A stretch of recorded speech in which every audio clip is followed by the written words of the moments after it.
Good morning. Welcome to day 8 of my video series, Life as a Professional Musician. I'm Bart Robley, and once again, here we are in my studio, the Bart Cave. Today, what I want to talk to you guys about is some tips for people who don't necessarily want to, I don't even want to say go, professional. I want to say they just don't want to go full time. Okay, there's a lot of musicians out there who are great players, who are fantastic musicians, but they don't necessarily want to be doing what I'm doing, and that is, going 7 days a week, 24 hours a day to make a living as a musician. I understand that. I still think you should put your best foot forward, and I think that even if you just want to be like in a band and you don't want to do anything else, you just want to be in a group, here's some tips that I think are going to help some young guys out there that maybe have never been in a band, never been in a touring band, never been on the road, and hopefully I can clear some things up for you and help you guys out. So what I want to start with is just where it all begins, and that's with rehearsals. Okay, yeah, everybody has to rehearse. You have to rehearse. So make sure that that you're ready for that, and make sure that when you are in a rehearsal that you are using your rehearsal time wisely. A rehearsal time for a group or a band is not a practice time for you, the musician, to learn your parts. It is a time for the collective whole to come together and learn songs for performances. Now, for you guys who have been playing for a while, I know that that's a no-brainer, but I remember when I was younger, a lot of times I'd show up to rehearsal and be, how does that part go? And we'd all be sitting around listening to an old cassette player or something like that, trying to learn our parts. That's not the way it works. Make sure that as an individual, you learn your parts, you come to the rehearsal prepared and ready to play. Just know your songs.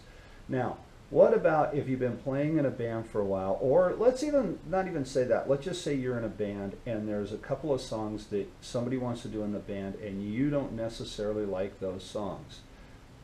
That's okay. Learn those songs. You're not going to like every song that you play, and chances are pretty good that if you do learn a song that you don't necessarily like, you're still going to learn something from that song. It's going to make you a better player. Okay, let's say that you're doing a tune and you've been doing it for a while and you just don't like that song. Believe me, I'm there a lot of the times. I've been in the Sam Morrison band for 16 years, and there's some songs on the set list that when I see them coming up, I'm like, oh man, if we didn't have to play that one, it wouldn't hurt my feelings.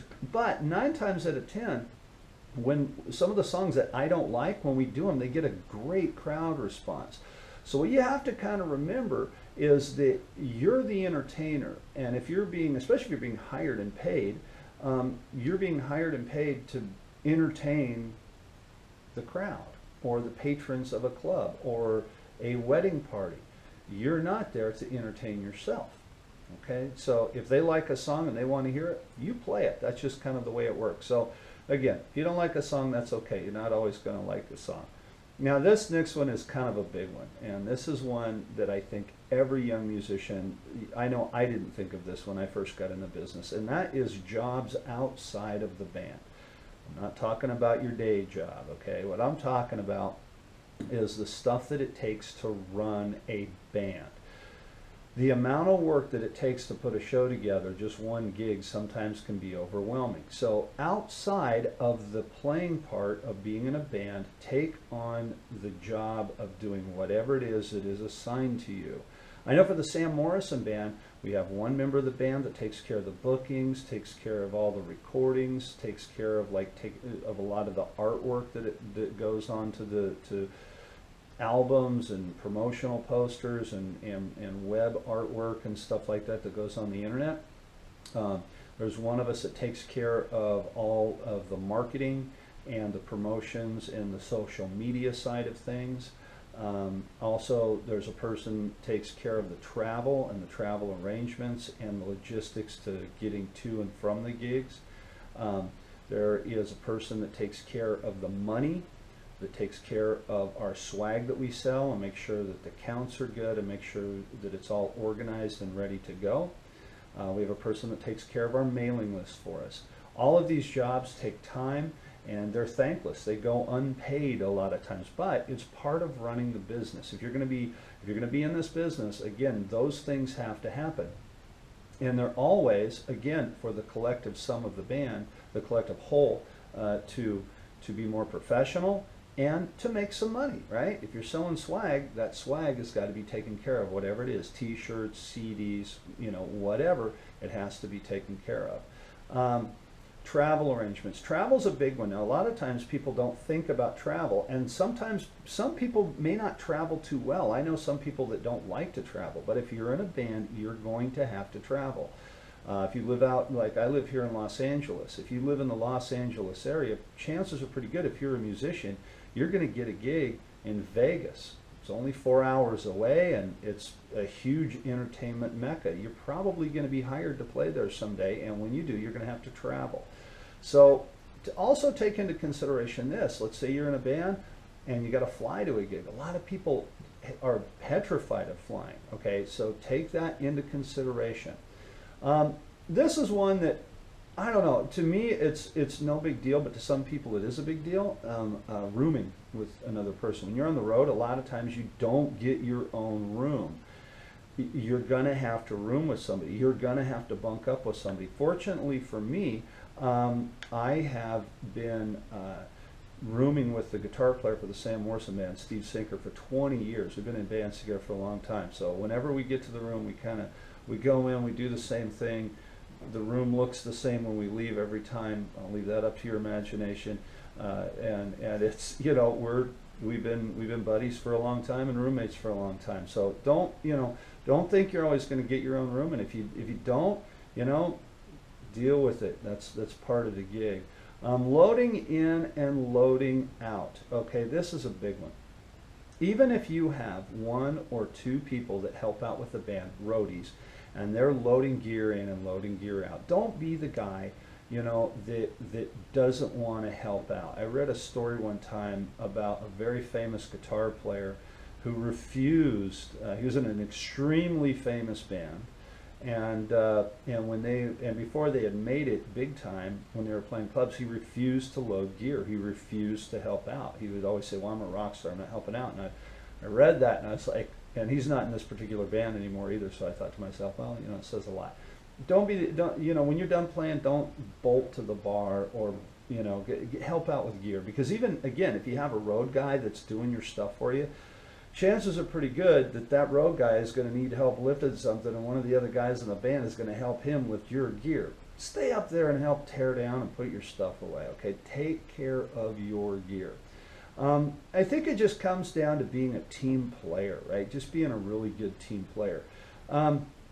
Recently, again, Steve Sinker and I were sitting in a hotel room on the road just a few months ago, and we were talking about a tour that's going on right now, and it's the tour of Iron Maiden's tour. They've done this twice. Right now, they did one called Flight 666. You can watch it. It's on VH1 Classics a lot. You can also get the DVD on Netflix or whatever, or buy it, whatever. Right now, they're on kind of the same type of tour. They've chartered the 747. A lot of you guys may have heard of it. They've named it Ed Force One. Bruce Dickinson, the singer, is the pilot, and they're going around on this world tour, and that's so cool for so many reasons. Number one, I'm a big aviation dork. I love airplanes and cars, and I'm kind of a gearhead. Anyway, I digress. I'm fascinated by that. And Steve and I were talking about that tour, and we're talking about the logistics that must go into that. I mean, think about this, okay? Think about this for a minute. You've got an entire tour put together of people on the road, flying around the world in a 747. Who does the laundry? Right? I mean, my God, that's just got to be phenomenally, wow, the logistics of that is just over the top. So anyway, because I can't even imagine. I know what it takes to go down the one city over and do a bar gig, and the work that goes into that. I can't imagine that. It's so cool. So anyway, I guess at the end of the video, I just want to say this. It does come down to just being a team player. One of the things that my father and my uncle always taught to me about, in life and in business, is have a good work ethic. Okay, what I've said at the beginning of this video series, and I say to my students a lot, when you witness a band playing and they are on stage doing their thing, you're witnessing the end result of a lot of hard work, okay? If you're a young player and you're watching your favorite musician play, you're thinking to yourself, well, the hard work is in the practice room and putting the time in on your instrument. That's extremely true. It's very true. I spend way more time at these practice kits and I play a lot of gigs than I ever do on stage in front of people. That's just the way it goes, right? You got to love what you do. But if you really want to be in a band, and again, even if you're not going full time, I'm not even going to use the word professional, I'm just going to say full time. As a musician, you've got to be a team player. And it's all those things, knowing your parts, knowing your songs. You know, that's the no-brainer part, but all the other little things behind the scene, they've got to be taken care of. So, you know, jump in there, get your hands dirty, you know, get ready to go and help out, because that's what makes the team, the collective whole, successful, is when every one of the individuals helps out. You don't want to be the person that's showing up, you know, late to load in or late to leave the hotel room to get to the next gig or get home. So anyway, that's my point. Hopefully some of those things were helpful and you got something of that out of that. And you know, it's a beautiful day outside. Have a great day, and I'll see you guys tomorrow in day 9.